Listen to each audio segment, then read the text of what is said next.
Good evening and welcome to Arizona Horizon. I'm Ted Simons. Proposition 409 will grant Valleywise Health a nearly $900 million bond to expand and improve its health care facilities. If the proposition passes, Maricopa County residents and businesses will see an increase in their property taxes. And joining us now is Michael White, Executive Vice President and Chief Clinical Officer at Valleywise Health. Good to have you here. Thank you very much for having us. Thanks for being here. We appreciate that. Give me a better definition. Prop 409. What are we voting on here? So this is going to allow us to continue to expand behavioral health services within Maricopa County. You know, Valleywise Health is one of the leading providers of mental health care for the seriously mentally ill around this, providing all of our court-ordered evaluations that we see within Maricopa County. Today, we have a limitation in the number of patients that we can care for that need this essential service in the facilities that we have today that exist across the county. This bond proposition will allow us to be able to expand, double the number of beds that we have on our Roosevelt campus to be able to meet the growing needs that we have. We're certainly seeing the number of patients that we need to get in to evaluate is being able to achieve this behavioral health care. We've also seen, as our county continues to grow, the need for access to emergency services. So how do we further expand the number of available beds that we have in our emergency departments, as well as in our observation units, to care for those folks in the right facilities? This proposition allows us access to the resources to be able to do that. $898 million bond proposal here. What would the impact be? You know, the main hospital's been on 24th Street in Roosevelt forever here. Is that improved? Is that changed? What goes on there? So we've already done some significant work on the 24th and Roosevelt Street campus with Proposition 480 that we passed in 2014. You know, and this will allow us to continue and expand on that work that we have started there. So this will allow us to replace a behavioral health, care facility that was built in 1976 on that campus, now into a more modern facility with increased capacity for us and to be able to deliver that care. Was that the psychiatric hospital that's going to be replaced? Yes, sir. Okay, and this becomes what, a 200-bed behavioral health hospital, cost a couple $100 million here. Correct. So that will allow us, again, to double the number of capacity. We have 93 beds on our campus today. This will allow us to be up to those 200-bed numbers, to be able to accommodate those individuals that need our behavioral health care and undergo those court-ordered evaluation, court-ordered treatments for the treatment of their severe mental illness. And as well as these community health centers, I know that the bond proposal would address those as well. What are these centers? How do they work? Where are they located? So we have 12 community health centers today across Maricopa County, stemming anywhere from Chandler to Avondale to Peoria. These community health centers are an organization that allows us to access to primary care as well as mental health care within the community and the neighborhoods that they serve around there.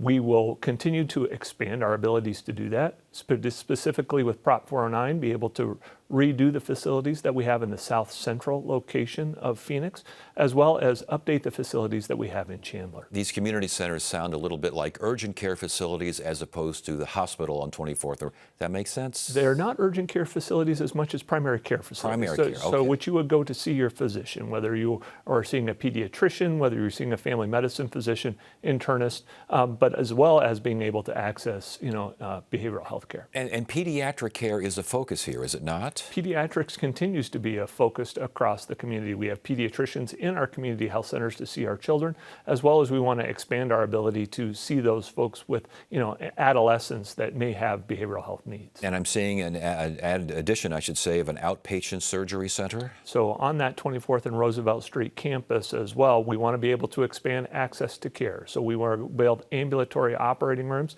to be able to, again, get better access for folks that need the procedures that they need to have. And what about training? I think training is in here as well for next generation of doctors and nurses and such. So education has been first and foremost part of the definition and part of the DNA of Valleywise Health. Valleywise Health, back when it was under Maricopa County, established the first postgraduate training programs in Phoenix. So those are those programs that your physicians and your healthcare providers have had after medical school to be able to become board certified in their specialty. The number of physicians that you may see today at any health system across the county likely may have done some of their training within Valleywise Health. And I didn't mean to interrupt here, but talk about the history more, because I think some people watching right now are going, a hospital is asking me it's not much of a tax, but it's like $29 a year average for a residential increase in property tax. Why am I paying for an addition and expansion at a hospital? So this is the public healthcare system that we have within Maricopa County. We're able to provide that safety net for healthcare for all of those that live within and need healthcare within Maricopa County, and provide this essential, learning environment for the clinicians of the future.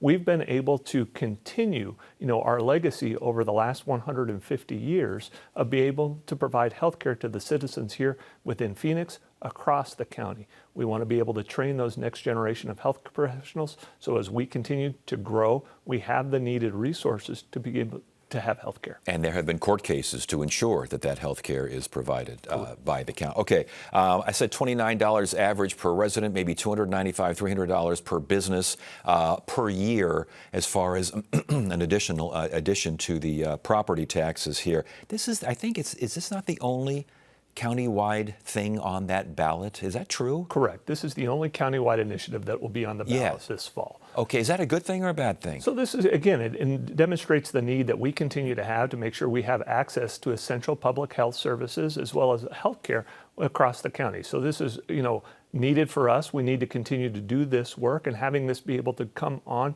this election year, we're excited about this opportunity. And if passed, construction would start when? Likely in 2028. It will take us some time to, additionally to solve up our plans to make sure everything is prepared, and we're ready to begin construction on these facilities. And we're talking about behavioral health a lot here. Define behavioral health. So behavioral health are those conditions that we have, when we talk about mental health care, we talk about those anxiety, depression, schizophrenia, bipolar disorder. Those are the kind of conditions that we're talking about. Those conditions that we may historically not have talked a lot about in society and in healthcare.